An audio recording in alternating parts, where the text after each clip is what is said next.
શું હે ભાઈ ફિરકાનું? ઈ ફિરકાના 500 રૂપિયા. ઓહો એટલા બધા થોડા હોય. નાના કેટલા હે? એના 50 રૂપિયા. આ ફિરકો મેકી દે ભાઈ. આલે આ તું લઈ લે. પણ આમાં કલર નથી. ઈ તું લઈ લે ને હું બેઠો હું. આલી 50 રૂપિયા. હાલ.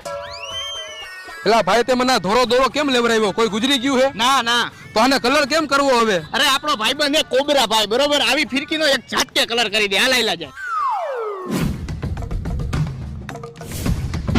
આમ કરેલા શું જોવસ? બોલ બોલ હું આકો? અરે ગોબરા ભાઈ આમાં કલર કરવાનો હે. આવ કરી દો. હાલો કહી દો કલર. કેટલા દેવાના ભાઈ કલર કરવાના? તું રેવા દે અમે બે સમજી લેહી. હાલો ગોબરા ભાઈ બોલો જુબા કેસરી. કુબા કેસરી. મારું નામ છે કોબરો. ગમે ત્યાં કરી નાખું કોબરો.